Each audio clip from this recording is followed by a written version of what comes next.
Thank you very much indeed, Ms Inglis. And as we are competing this afternoon with the BBC's coverage of Wimbledon, I hope we don't damage their ratings as Andy Murray kicks off the tournament. And of course everyone in the House will wish Andy Murray well, not just for today's match but for the rest of the tournament. And we do apologise in advance if nobody's watching his tennis match today, but indeed our eyes are focused on this particular chamber. It's a privilege to speak on the welfare provisions within this bill and to move, as you've said, Ms Engels, amendments 1 to 8, 112, 48, 49, 50, 12, 8 and 111, and the very important new clause 31 in my name and those of my honourable friends. And I hope that, I did say braying mob, but there's slightly less of them here this afternoon than there was here last night, will not implode when I start off with a complimentary comment by saying that we will be supporting SNP amendments 115 and 131 that we've added into our. I've added my name to those amendments as well. This section of the bill devolves to the Scottish Parliament new and substantial powers over welfare, transferring £2.5 billion of welfare responsibility to the Scottish Parliament. As with our previous debates, this is a real opportunity for Scotland. Today, we could pass amendments that fundamentally transform the relationship the Scottish Parliament has with the welfare system, and it would then be up to the Scottish Government of the day to design a system that they want, that the Scottish people have voted for, and find the resources to pay for that particular system. And as much as the party beside me have been desperate to be disappointed by this bill, their approach to this welfare section of the bill has been broadly similar to that of Labour's. I think that the only major difference arises from the SNP amendments to devolve national insurance. And again, as I said yesterday, and was perhaps lost in some of the melee of debate yesterday from this dispatch box, this is a perfectly legitimate amendment for a party that believes in independence, but we disagree with that fundamental principle. We believe in a strong Scottish Parliament within the UK as the party of devolution, a party of devolution that passionately believes that it's in the best interest of all Scots and the rest of the United Kingdom to have the pooling and sharing of resources, redistributing wealth from the haves to the have-nots. And the Conservatives believes in the redistribution of wealth from the nots to the haves. Since 2010, we have seen a sustained attack on the most vulnerable in this House. It was not the poorest and most vulnerable that caused the worldwide recession, but the reckless gambling in the financial markets. That crisis led to an income crisis from government, which has subsequently led to a government obsessed with austerity that's choked off demand in the economy and led to hitting the poorest hardest right across the United Kingdom. There are many examples, but this most pernicious, unfair and unequal of those welfare changes must have been, Mrs Engels, the bedroom tax. It hit the most vulnerable very hard for very little savings on the welfare budget. And now we have the £12 billion of unfunded welfare cuts announced at the general election with no detail whatsoever of where those cuts would fall.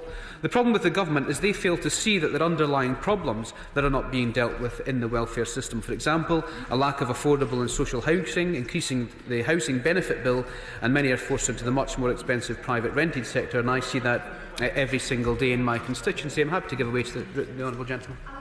Thank you, Mr. Speaker. I thank the honourable gentleman for giving way. There were reports in the press that both the parties opposite proposed to pay higher welfare bills and higher welfare payments in Scotland, which this bill would allow them to do. Does the honourable member agree with me that actually both parties opposite should spell out which taxes hard-working Scottish people have to pay to fund those commitments?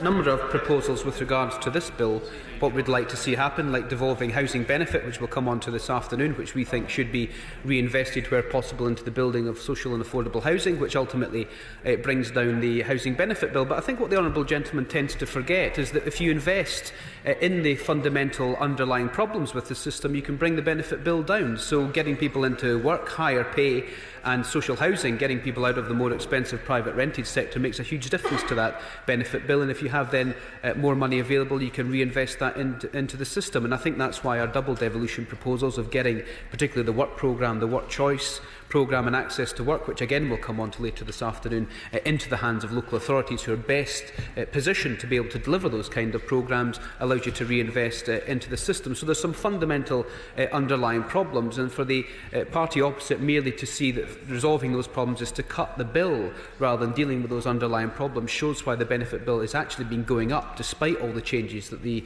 current government have made in the last Parliament. But let us be completely clear from the dispatch box at the start of this debate that it's only the Labour Party that are the true guardians of the UK welfare system for supporting the most vulnerable to pensioners against the Conservative cuts that will hit working people the hardest, and an SNP group determined to break it up without any idea of the consequences. And that is why this bill is so important. And if it is passed in its current form, according to the House of Commons Library, the Scottish Parliament will be responsible for 62% of all public expenditure, and if a new clause, which we will discuss later, to devolve housing benefit is passed, that figure will rise to 65%, but that is within the integrity of the UK welfare system. I'll give way to the honourable gentleman first. No, I'm grateful to him. I just didn't want him, because I know he's a reasonable man, to get too carried away with this narrative of how beastly the Conservatives have been to the poorest people. In my constituency of Gloucester, there was no new social housing built at all under the 13 years that we had a Labour MP. We have now got 100 new social houses started. Would he not agree with me that the narrative that he's putting forward is precisely the one which he tried, his party tried, and failed during the general election? It is time to look at welfare in a completely different light. Well, that may be the experience of the honourable gentleman's surgeries on a Friday and Saturday, but it's not the reality of certainly my constituents. Many disabled people, and indeed all of the disability and voluntary sector organisations who've contributed to these particular sections of the bill, have said something completely contrary to what the honourable gentleman has said. So that might be the experience in his own backyard, but it's certainly not in the experience that I've been seeing in my own constituency. In the Scottish Council for Voluntary Organisations, the Child Poverty Action Group, Enable, all the disabled charities, Shelter Scotland, have said things that are completely contrary to what the honourable gentleman has said. And the lowest house building since the 1920s, I don't think, is something to be proud of, and we should be doing something about it across this House. I'll give way to the honourable gentleman here, who was first. Very, very grateful to the honourable gentleman. His preamble was, I thought, slightly depressing, because it failed to wake up to a fact which I thought the Labour front bench had woken up to, that all the warm words about welfare and the intention that his party might have come to nothing if it's not underpinned by a strong economy.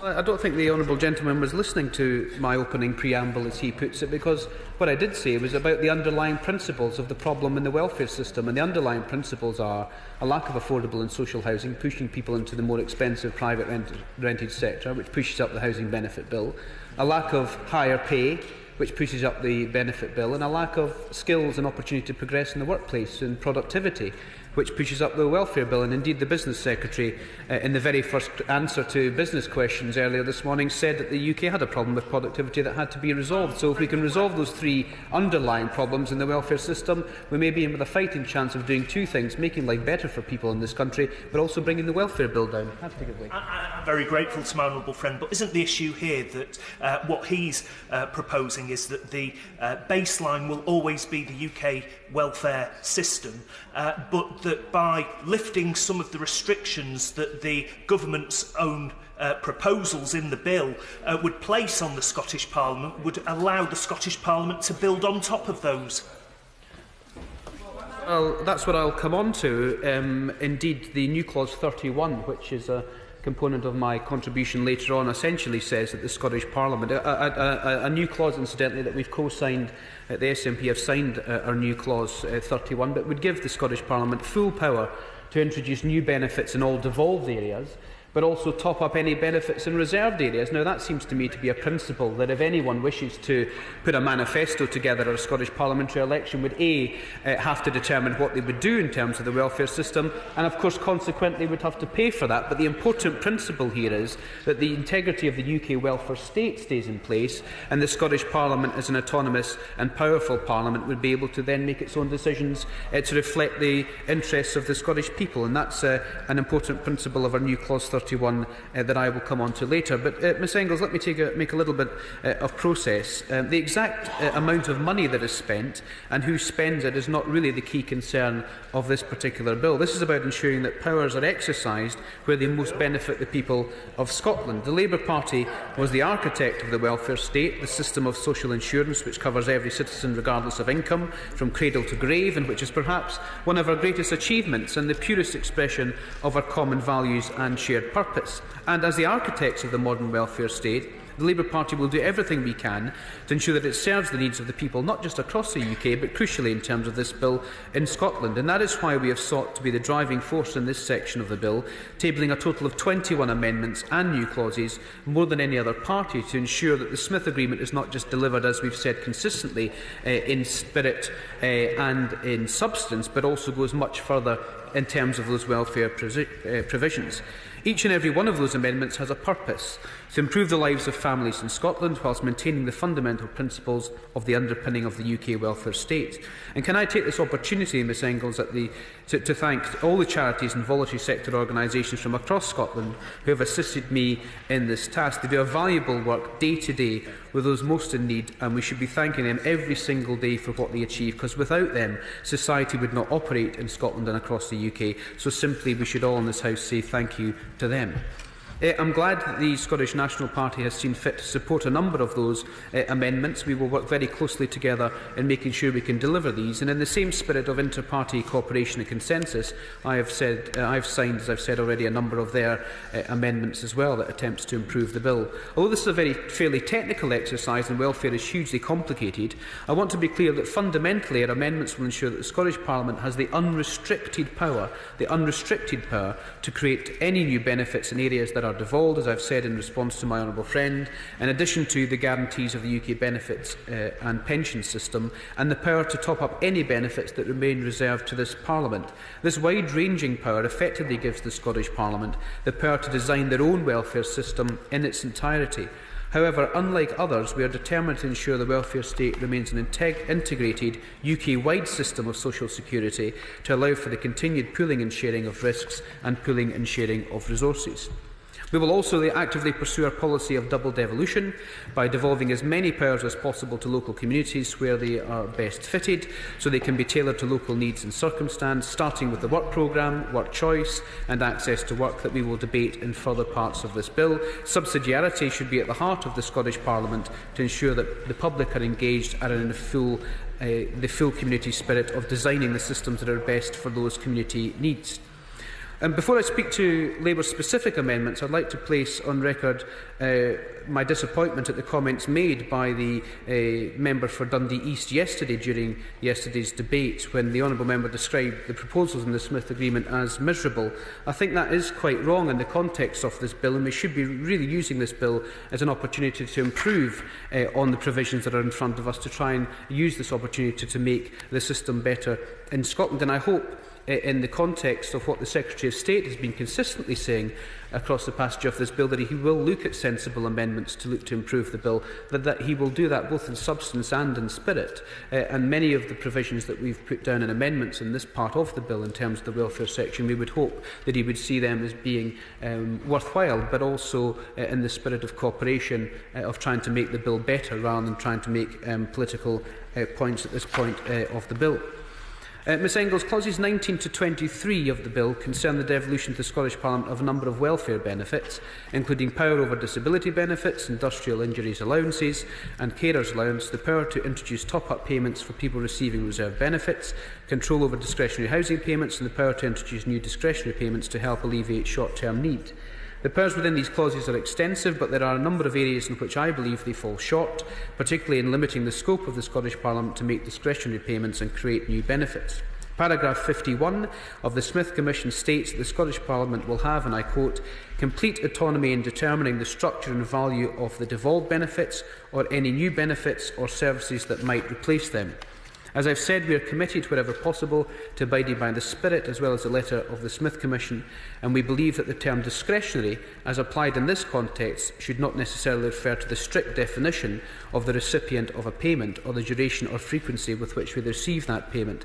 As Professor Paul Spiker stated in evidence to the Scottish Parliament's Devolution Committee, and I quote, "A payment is discretionary not because it is short-term or individual, but because it is in the power of the delegated authority to determine whether or not the payment will be made." Unquote. However, the bill as it stands adheres to a more restrictive interpretation of what constitutes a discretionary payment.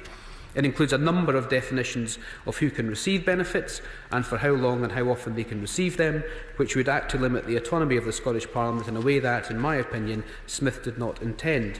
Our amendments seek to ensure that the Scottish Parliament will not face unnecessary restrictions in its provision of discretionary payments to carers, those with disabilities or any other applicant, both in terms of who they are paid to and how long or how often they are paid.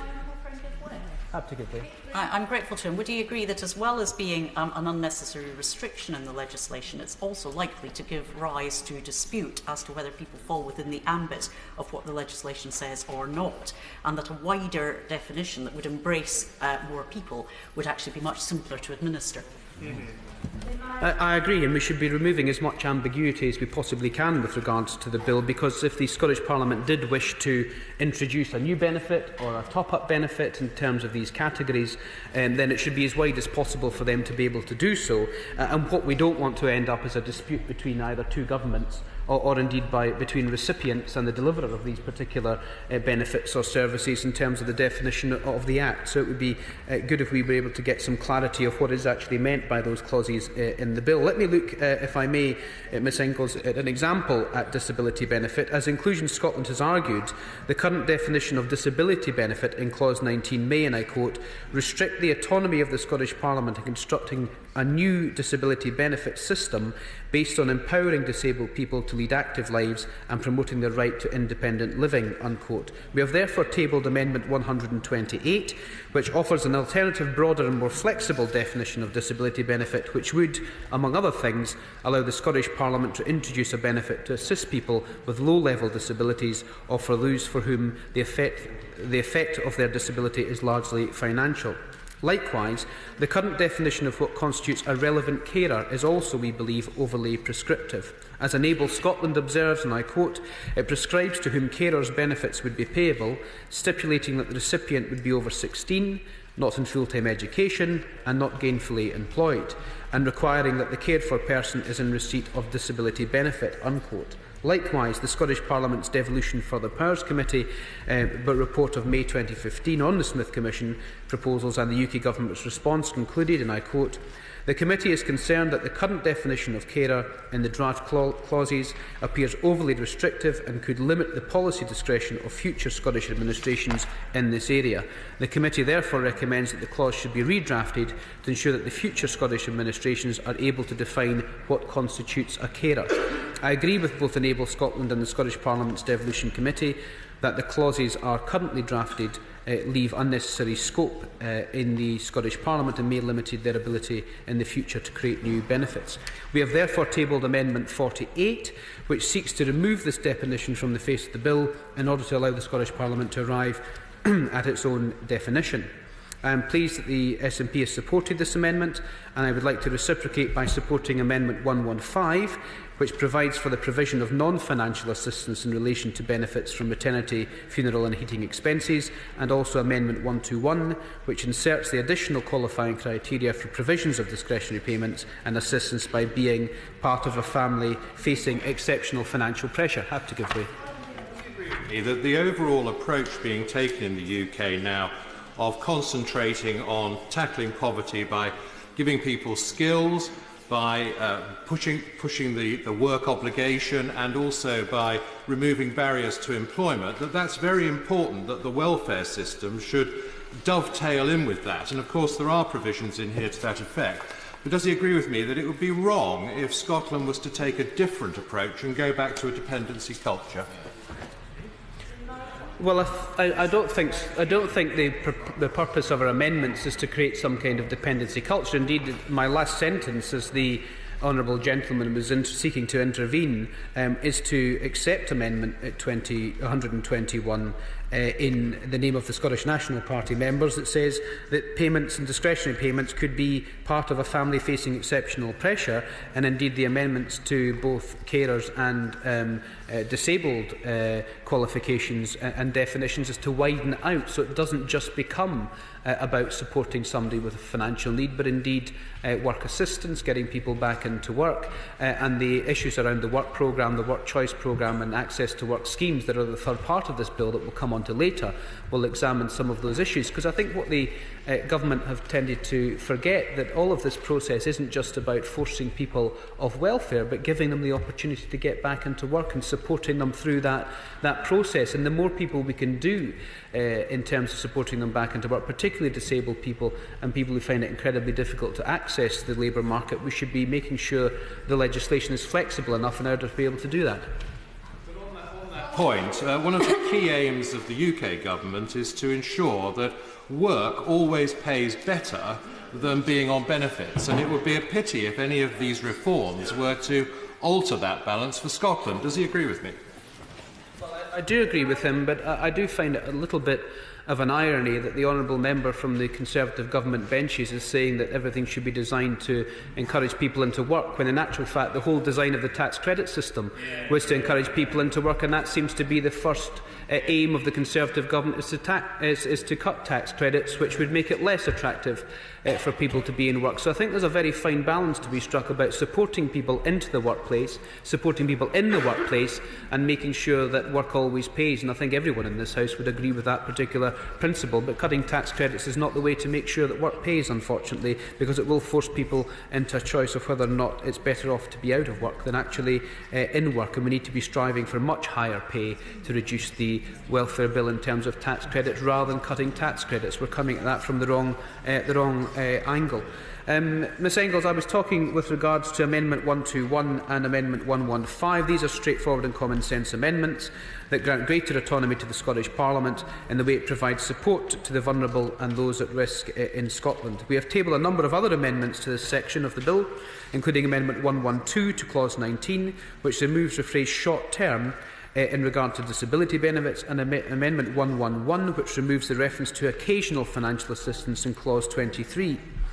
Meanwhile, our Amendments 12 and 13 to Clause 21 and Clause 22 respectively would allow the provision of discretionary financial assistance in a reserved benefit. I do not believe any of these amendments are particularly controversial. Indeed, they have garnered a broad cross-section of support from charities including Enable Scotland, Inclusion Scotland, the Disability Alliance Scotland and the Scottish Council for Voluntary Organisations, as well as many more. I'm happy to give way. I'm very grateful. These amendments might not be controversial, but aren't they actually quite an important signal? And that signal is this, that a strong, devolved Scottish Parliament should be able to determine what the benefits are for the Scottish people. Well, that's right, because the commitment that was given to the Scottish people in terms of the no vote at the referendum in September was that we would create one of the strongest devolved parliaments in the world. And in order to be able to do that, you have to be able to give the necessary tools for the Scottish Parliament not only to determine its own direction in welfare and a whole host of other policy areas, but determine that in terms of the finances it raised to pay for that. Because what comes with that kind of financial responsibility is accountability, and that's what the Scottish Parliament, according to Smith, was missing before the 2012 Act and indeed the Scotland Bill that's before us today. But I think we need to be given the Scottish Parliament the ability to make their own decisions. So using terms like short-term and discretionary and on a short-term basis really don't give that particular flexibility. And of course it would be up to the electorate to decide if someone was putting forward a new system of welfare in Scotland, if A, that was what they wanted to do, and B, that was what they wanted to pay for.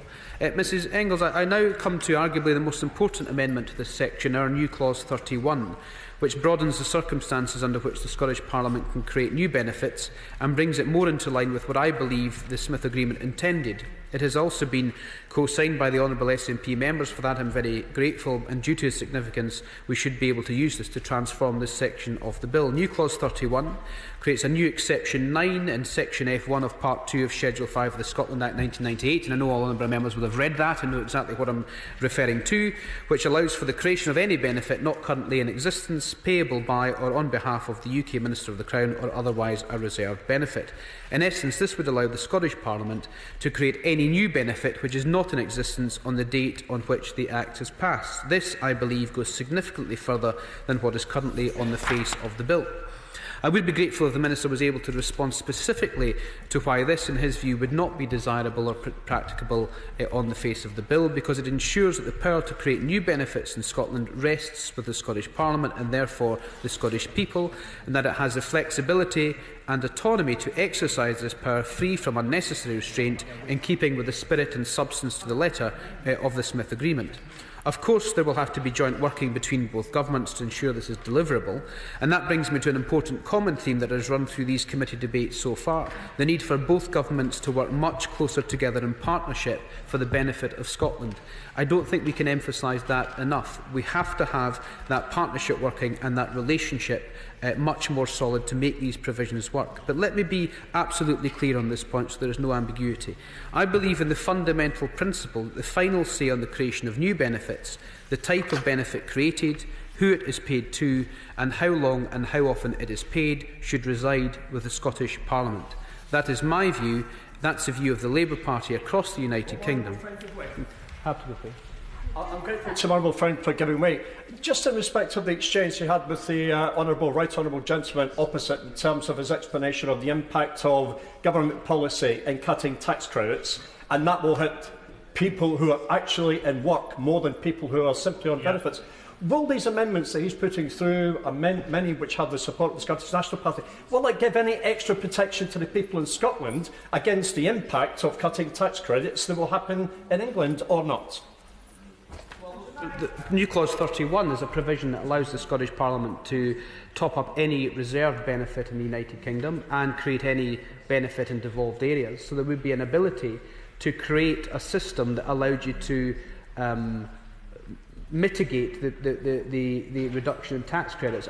The tax credits, in the terms of the system as I understand it, isn't a benefit. They're done through the income tax system. So in terms of topping up tax credits would be out with the scope of this particular arrangement, but there's no reason why an additional benefit couldn't be put in place for people who are in work and have children, as an example, in terms of our new clause 31.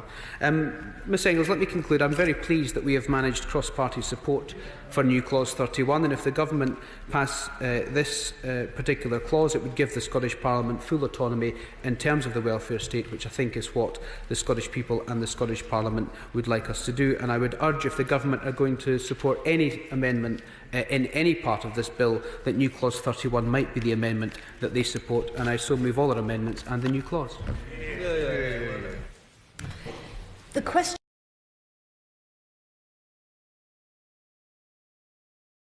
Ian Murray.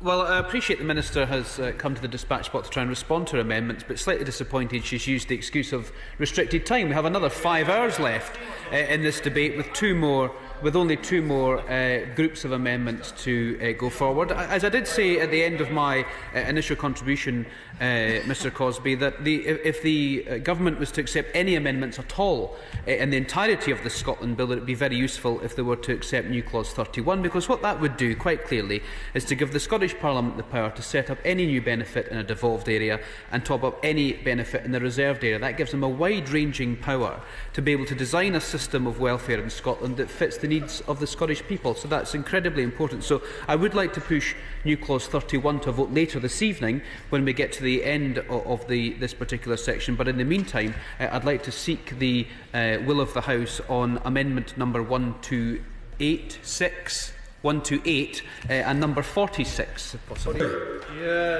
Thank you very much, Mr Crosbie. And can I pay tribute to the member for Edinburgh East who's just spoken, and he was absolutely right at the start of his remarks to point out why we need a welfare system to give compassion to those who have fallen on hard times, whether that be through illness, disability or economic circumstances, or even old age, and he did tell the story of his 62-year-old constituent who was affected by the bedroom tax, and I'm sure everyone in their surgeries can recall similar stories of the most vulnerable being hit the hardest by probably the most pernicious tax that any government has ever bestowed on the people. And it's right that the Scottish Government has been able to mitigate the bedroom tax in Scotland, but whilst we are on the second section of this particular debate, our new clause 31 that was rejected and that will be voted on later on this evening gives the opportunity for the Scottish Parliament to have the powers to look at those kinds of issues. So I think the Honourable Member for Edinburgh East is actually right to have that description of the social security system, and that's the fourth time we've agreed today, so I hope that will continue in that spirit. I'd like to move, Mr Crosbie, if I may, amendments 5, 6 and 7 and new clause 28 and 53 in my name and those of my honourable friends. But let me say at the start that 5, 6 and 7, although different to the SNP amendments 118 and 119 that have been moved, we will support the SNP amendments if they so move those and withdraw our 5, 6 and 7 if they so choose to do that later on in this debate. But let me speak briefly first of all to clause stand parts of this bill. Clause 24 gives Scottish ministers regulation-making powers in relation to the housing cost element of universal credit for claimants who rent their homes. The Secretary of State would retain regulation-making powers, meaning that both the Scottish and UK governments would have powers in this area and would be able to exercise them independently. Clause 25 gives Scottish ministers regulation-making powers for Scotland to provide for alternative payment arrangements in relation to universal credit, including, and I quote, the person to whom or the time when universal credit is to be paid. This will allow universal credit payments to be split between household members and for payments to be made more frequent than the current monthly plan from the UK Government. Whilst I'm sure we all welcome the devolution of these powers, this part of the bill has caused considerable controversy by affording UK ministers what some have interpreted as an effective veto over the regulation-making powers of the Scottish Government.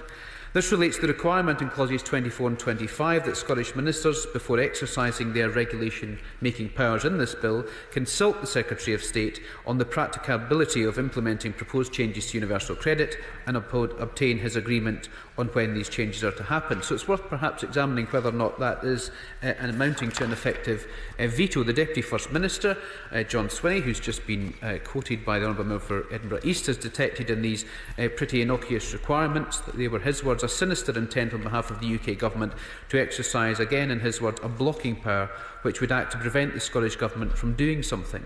What then exactly has the UK Government looking to do with regards to these particular provisions in this bill?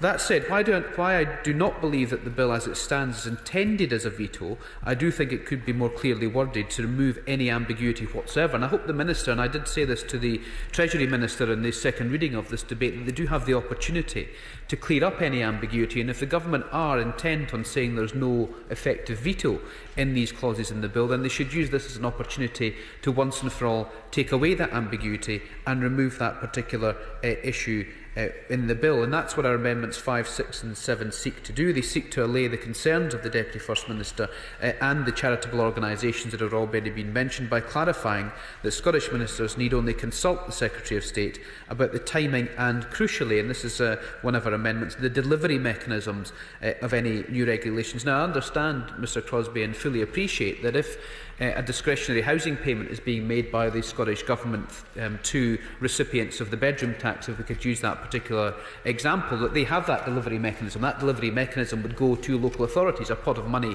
could be given to local authorities to be able to then distribute that particular discretionary payment. So if there is an addition to universal credit, and if the Scottish Government have the power to alter universal credit, then the implications for the delivery mechanism are crucially important, because they may have to use the Department of Work and Pensions or another reserve delivery mechanism that's part of the UK Government. So if these clauses, and if the veto, as has been explained, is a veto in the sense that the Secretary of State needs to approve the delivery mechanism, then I think he really has to look at redrafting those particular clauses to make that absolutely clear, because I think we would all understand that if there was a discretionary payment to be made in a reserve benefit or a top-up benefit that's currently paid through the complicated system of the Department of Work and Pensions, then there would have to be some kind of discussion to be able to see if how that would operate. So really appreciate if the Secretary of State, or the new Governor of Scotland, as I think he's been termed this afternoon, would be able to respond to that particular comments around the veto. Let me turn now to an incredibly serious matter and move Labour's new clause 28, which proposes the full devolution of housing benefit to the Scottish Parliament. This is another new clause which has attracted significant support from across the third sector, including from the Scottish Council for Voluntary Organisations. There are a number of significant compelling reasons why we believe housing benefit should be devolved, none more so than the joint report today issued to the UN by the 4 UK Children's Commissioners, warning that child poverty levels in the UK were unacceptably high and rising, and their main concern is with regards to the housing element of that. As we said in our submission to the Smith Commission, I have to give way. I'm very grateful to my honourable friend. Isn't another compelling reason for the effective devolution of housing benefit to the Scottish Parliament that housing policy is already devolved to the Scottish Parliament, and it would allow the Scottish Government to have a fully integrated housing policy, using those resources much more smartly and effectively being able to abolish the bedroom tax? It's a touch of déjà vu, because that's twice the honourable gentleman's intervened on the next sentence of my speech, and it certainly hasn't been. I should stop sharing it around, shouldn't I, for comments in that sense? But he's absolutely right, and that's exactly what we said in our submission to the Smith Commission. Perhaps he's read our submission to the Smith Commission. If he has any trouble sleeping in the evening, I'd highly recommend it to him. We want to increase the powers of the Scottish Parliament in areas that are closely related to devolved services, especially where this allows us to address and eliminate anomalies in the administration and delivery of vital public services. Housing policy is one such anomaly. Most aspects of housing policy, specifically those relating to social housing and the building of social housing, are already devolved to Scotland, including, most recently, discretionary housing payments. It is my view that social housing and housing benefit are inextricably linked. It therefore does not make sense for a devolved legislator to have control over one and not control over the other. That's a view shared by the Institute for Public Policy Research as well. Devolving housing benefit to Scotland would allow for a more holistic approach to housing policy in Scotland, affording the Scottish Parliament and, of course, crucially local authorities far greater autonomy to tailor delivery to suit local and regional needs and circumstances. It would also transfer to the Scottish Parliament significant new resources with which to deal with the ongoing crisis in social housing in Scotland. At present, demand for social housing in Scotland, as across much of the UK, is greatly outstripping supply. Indeed, Scotland is facing its biggest housing crisis since the Second World War, with nearly 180,000 people in Scotland on social housing waiting lists, and indeed over 23,000 in my own city of Edinburgh alone. Earlier this year, Audit Scotland estimated that Scotland will need more than 500,000 new homes in the next 25 years. Under the current government, we have the lowest number of houses being built since 1947, and our public housing stock is also decreasing drastically. The number of new social homes being built each year is down by over 20%. Generation rent seems to be overlooked by government. Scotland's growing private rented sector faces rising rents and being forced to move house too often. On average, an individual living in a social rented housing only has the same address for an average of 2.6 years. And nearly half of those people who are moving around in less than that average are indeed families.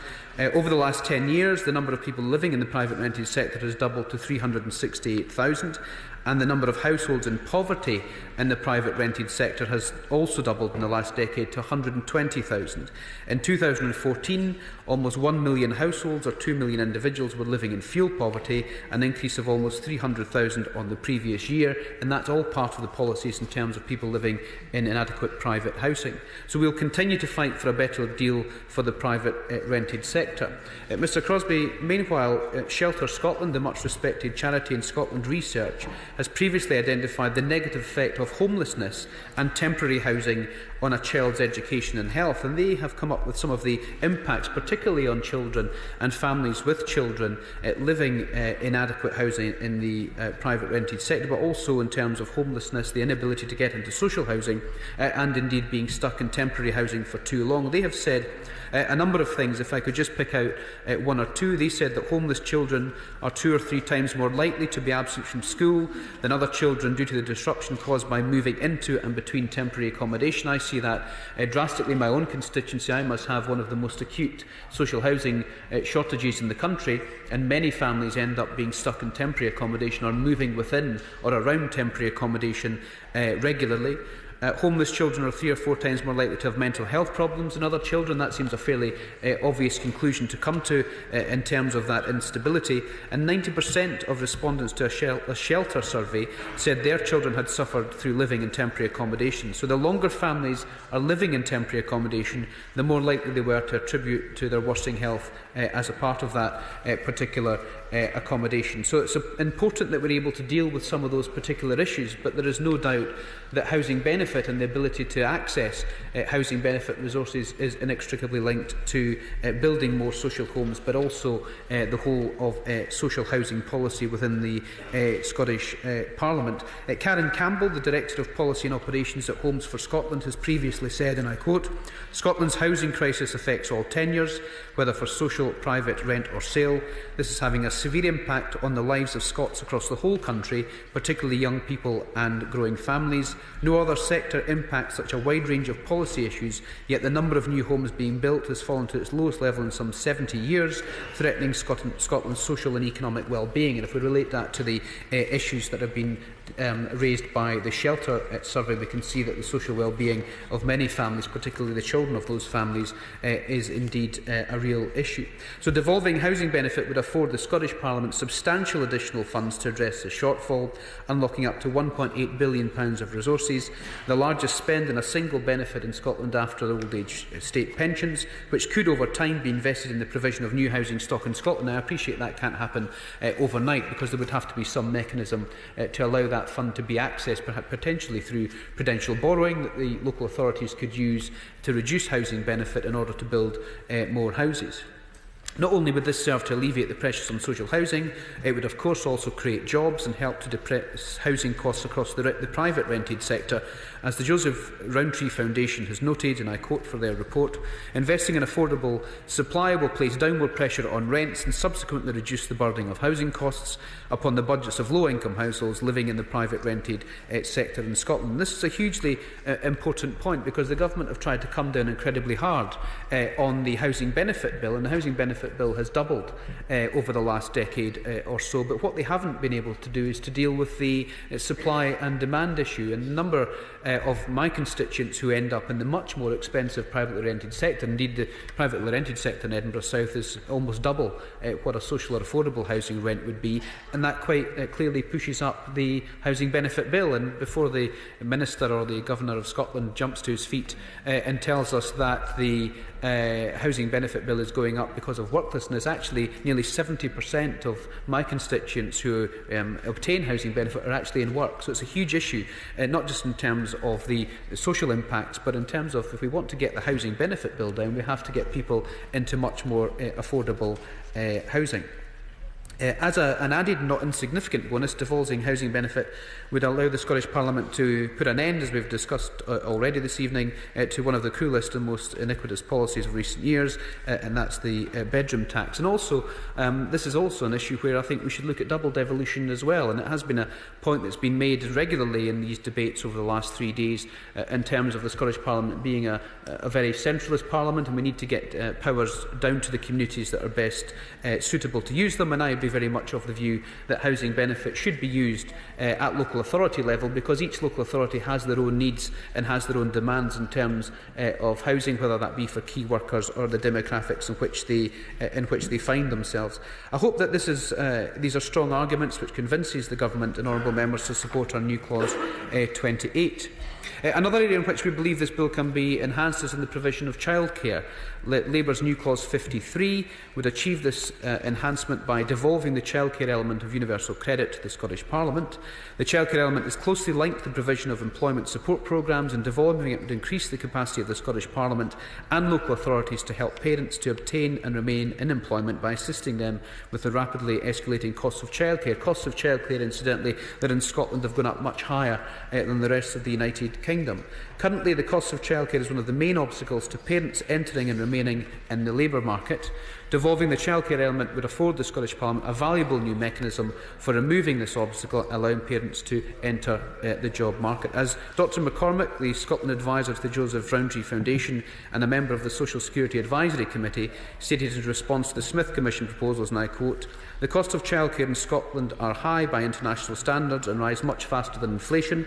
Childcare is a clear example where both closer alignment with the Scottish Government's childcare offer and stronger incentives to investment are needed.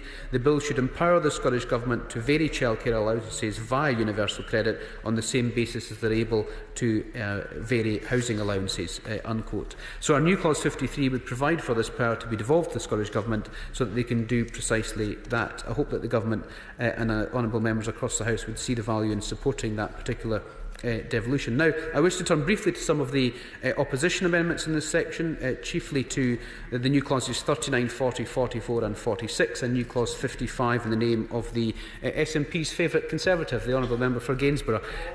We all, as I said at the start of the debate today and also at the start of the debate yesterday, that it isn't a fundamental problem with the devolution of the entirety of the social security system, or indeed the entirety of income tax, the entirety of any of these particular policies, but they do have one thing in common. The honourable gentleman's measures in terms of his new clause 55 would see an ending to the UK-wide welfare state, and we don't wish to see the end of that particular welfare state. It would come as no surprise for me to say that, so we completely reject anything that would see the end of the welfare state across the UK, and devolving to Scottish Parliament the powers of the Smith Agreement stipulated around the Job Centre Plus, national insurance contributions to child benefit would not be desirable in that particular context of keeping the UK welfare state together. I'm very grateful to my honourable friend, and in the past he's spoken quite passionately about the need to pool resources and risks across the whole of the UK. Does he share my concern, therefore, that the effective ending of a UK-wide national insurance system would effectively end the pooling of those risks and responsibilities for a UK-wide welfare state? Mr Crosby, the honourable gentleman must have significantly brilliant eyesight. I'm not sure if it's the glasses, or he's just insightful, or he can read minds. That's, believe it or not, what I'm just about to come on to in terms of my speech. Perhaps we're on the same wavelength. So let me just examine some of those issues. I'm a little bit confused, Sir David, because I'm not sure if the honourable lady for Bamford Buchan moved new clauses 39 and 40 in terms of the devolution of national insurance, in terms of those, so you may be moving them there. I'm not sure she spoke to them. I'm unaware that she did. But let me put on record that we would oppose the devolution of national insurance contributions for the very reason my honourable friend has just said. The pooling of risks and resources made explicit in national insurance contributions, and UK national insurance is the largest insurance scheme of all, securing benefits to all through the widest possible risk pool. The SNP's new clauses seek to devolve national insurance in a manner that betrays a basic lack of the highly integrated and interlocking nature of the social security system. There would have to be a huge array of very complex issues that we would have to deal with in terms of that particular devolution. Even if we went beyond the principle of the pooling and sharing of resources, there would have to be a separate Scottish National Insurance Fund to receive all future national insurance contributions of Scottish taxpayers. All existing contributory benefits that have been accumulated up to the vested date would have to be honoured by the UK National Insurance Fund. Transfers from the Scottish National Insurance Fund to the National Insurance Fund to the UK National Insurance Fund would have to follow Scottish taxpayers moving elsewhere in the UK. And it's some of the issues I think the honourable gentleman for Gainsborough had mentioned in his new clause 3 to the first part of this bill, when he was talking about full fiscal autonomy, that there would have to be a significant redress to the UK National Insurance Fund, and we would have to be aware of those particular amendments. There would also have to be issues around survivors' benefits and where those particular people were living. So whilst there is a principle of not devolving national insurance, there's also a key issue with regards to how we would have to deal with some of those very complex issues across the United Kingdom. I would like at this point to look at some of the supporting evidence and the testimony of the Scottish Council for Voluntary Organisations, who have been superb at giving us briefings on some of the amendments but also the bill in terms of what we have been looking at in the committee of this House. And in their briefing to this bill, which I'm sure members have read, they will have made very astute observations as to why devolving national insurance is fundamentally not the best idea for the UK or for Scotland. They said, and I quote, "National insurance is used to calculate entitlements to the second state pension and entitlement to some of the old forms of JSA and ESA that are still reserved for universal credit. Indeed, many people will have topped up their national insurance contributions in order to secure their pensions. The Scottish Council for Voluntary Organisations does not support the devolution of pensions, and therefore, due to the potential confusion and unintended consequences that may arise, we also do not support the devolution of national insurance." Unquote. That's the Scottish Council for Voluntary Organisations. There's also a plethora of other organisations who would warn against the matrix of national insurance being devolved, including the Institute for Fiscal Studies, which in actual fact has been positively quoted on a number of occasions from SNP members this afternoon, only 12 hours or so after they completely trashed the organisation for their analysis on full fiscal autonomy. So I'm glad we've had a conversion to supporting the impartial and independent Institute for Fiscal Studies, or perhaps if I may be so bold, Sir David, it could be because it suits to quote them on occasions but not on others. So I've laid out the Labour Party's position on devolution. We'll support the SNP amendments 118, 119 if they wish to move those, and we will withdraw ours, so we were not voting on the same principle in terms of removing the vetoes on these particular debates. I hope that the Minister will give us some positive news that we might not have to vote at all. Wouldn't that be a wonderful thing in this particular committee? We would get away early this evening if the Minister just came to the dispatch box and spent 90 seconds saying everyone's absolutely right and I'm wrong, and I'm going to accept all of these amendments, and Scotland can flourish with the welfare state that it deserves and wants to design. I will finish by going back to where I started, Sir David, in terms of the Labour Party being the guardians of the welfare state across the United Kingdom. There's a significant difference between what we believe in and what the SNP believe in terms of breaking up that welfare state. And these are broad principles, neither is right or wrong, just we believe in the fact that there should be pooling and sharing across the United Kingdom, and that's a principle that we have shared and we have had as a thread through all of our amendments. But what we do wish to see is a bill that responds to the Smith Agreement, that goes further than the Smith Agreement and allows the Scottish Parliament, and indeed of course the Scottish people, to design something that they wish would be in the best interest of a welfare state that fits not just Scotland but Scotland's communities. Minister. Sir David, and perhaps maybe I should just sit down and allow my honourable friend, the member for Denton and Reddish, to just guess what may be in my speech. Perhaps maybe he could give us the lottery numbers for Saturday as well while he's at it. Well, he may not be that good. No, not with the. If he'd won the lottery, he wouldn't be wearing that suit, Sir David, would he? I wish to move amendments 11391. See, I could be nasty to my own side as well as the SNP if they're taking note. I wish to move amendments 1139, 114 and 10 in my name and those of my honourable friends. Clauses 26 to 30 are largely concerned with minor and technical changes to existing legislation, so I will turn immediately to our amendment 113, which would allow the provision of employment programmes where assistance is for less than 1 year. I don't think the reasoning behind this amendment requires much in the way of explanation, other than to point out that many people move jobs several times a year. This is especially so in current highly fluid labour market, where there's a dearth of long-term secure employment, and indeed the labour market is being seen to be short-term insecure with poorly paid work. Many people in part-time looking for full-time, and many people indeed on 0 hours contracts. The Smith Agreement clearly states that the Scottish Parliament, and I quote, will have all powers over support for unemployed people through the employment programmes currently contracted to the Department of Work and Pensions. However, Clause 26 of the bill, as currently drafted, restricts the powers devolved to employment support programmes that last at least a year.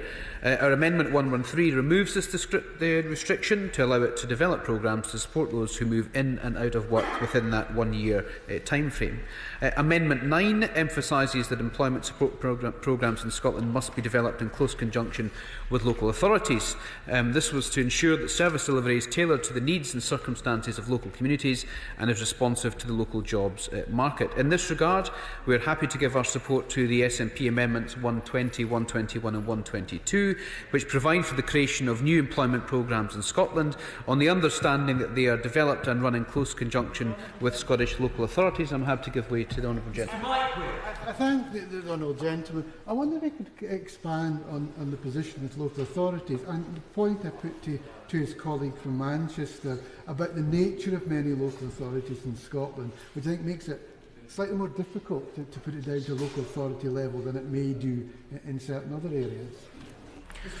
Well, I do agree to a certain extent, and particularly where the Honourable Gentleman represents, a lot of the local authorities are either incredibly small in terms of population numbers or incredibly large in terms of geography, and that would have its challenges. But many local authorities are working together on a whole aspects of Scottish local government life. And in terms of Edinburgh, where I represent, they work very closely with Midlothian, which is a local authority which is indeed smaller than my own constituency. And East Lothian, West Lothian and Fife tend to work together on lots of these issues. So whilst we would like to see double devolution to local authorities, that doesn't necessarily mean to one individual authority, and many will probably work together to try and make best use of those work programmes and job opportunities. Now I'll give way to my honourable friend who's going to tell me what I'm saying next. I can tell him the bonus ball's 32, Sir David. But the issue about local authorities, I think, is an important one that's been made. Of course, the Manchester example isn't one single local authority. It's a combined authority of 10 metropolitan borough councils, and that would also be possible in Scotland and indeed other parts of the United Kingdom for local authorities to come together to bid for the work programme. He's absolutely right, Sir David, and I hope the bonus ball this week isn't 32, because we could be in some significant trouble if that is indeed the case. But he's right, it's about local authorities working together, and there's nothing wrong with saying the Scottish Parliament has been a centralist government. That's what's happened by nature of the policies that have been pursued. That's a choice, a legitimate choice for a government to make, but all we're suggesting is perhaps that some of these work programmes that are best delivered by local authorities are sent to local authorities. And I know my own local authority, Edinburgh, with a lot of the programmes that it runs in terms of the JET programme for young people and some of the programmes to get people into work, particularly disabled people, are highly successful, and we should be trusting in them to be able to do that. I'm happy to give way. Would the Honourable Gentleman agree with me that the Opportunities for All programme that was referred to earlier is a really good example of one of those policy areas where the Scottish Government is working closely with local authorities to deliver services for and opportunities for young people? And similarly, the Scottish Welfare Fund, which we talked about in debates earlier this afternoon, is another good example of a local authority administered and delivered scheme. And surely when he's talking about centralist government, he needs to remember that 90% of ring-fenced funding has actually been devolved to local authorities by the Scottish Government, and that he might want to take a look over to Wales, where it seems to me that a Labour government is the one wanting to abolish local authorities altogether.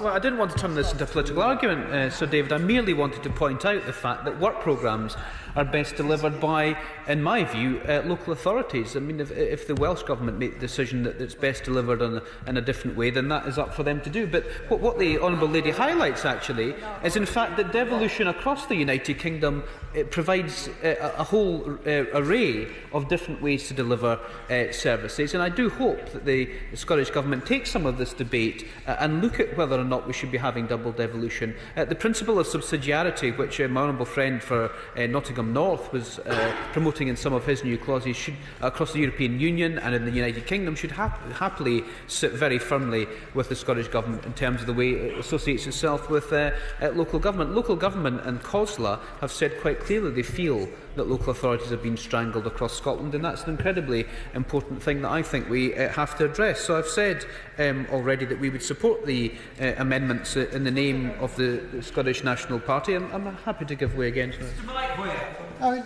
I'm interested in what the honourable gentleman is saying, and generally not trying to be difficult about it, but it does seem to me the Ways Amendment is written that it would say that the Scottish Parliament must devolve the powers to local authorities. And that is perhaps a difficulty with this particular amendment, because it's not always going to be appropriate for local authorities, even perhaps a group of local authorities, to do it. And I think if he's going to pursue the devolution of it, then there has to be a bit more flexibility as to how it's done. And I think that his current amendment is perhaps flawed in that way.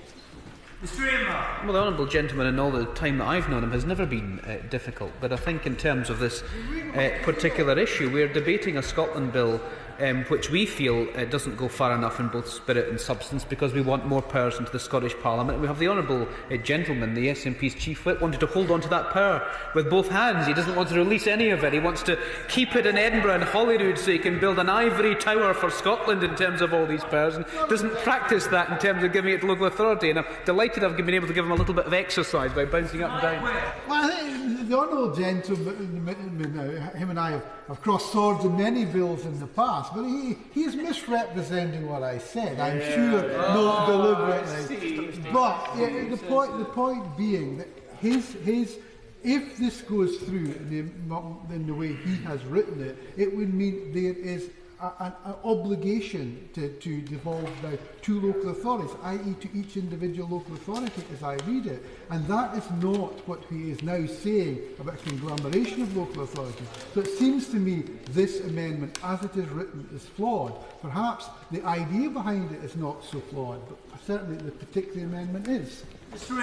Well, we're in trouble, Sir David, when I can't even persuade the people who agree with the broad principle, and I'm trying to persuade the government to accept an amendment to the Scotland bill. And it may be badly drafted. He knows the way this place works. We put our amendments in to press the government to do something about a particular piece of legislation in committee stage. The government ultimately reject it. 87 amendments, I remember, I promoted to the Enterprise and Regulated Reform Bill a few years ago. 87 were rejected. I was delighted that 4 or 5 came back as the government's own ideas at report stage, and that's essentially what will happen. And I'm sure the Secretary of State, when he said he would go away and reflect, was doing just that, going away to reflect on what ones he may be able to claim as his own and what ones that he'll ultimately reject at report stage. But I do hope the honourable gentleman, who have a lot of time for him, can I just put on record that we agreed with most of the things together when we crossed swords in other committees, particularly with regards to the privatisation of Royal Mail and the Postal Services Act. So we don't always disagree, Sir David, but I do feel the broad principle of double devolution by transferring powers from Holyrood to local communities is one that we should all be supporting, to make sure that we can have powerhouse local authorities in Scotland and take power closer to the people who we seek to represent. I think we perhaps have covered most of the next part that I wish to raise with the House in terms of double devolution.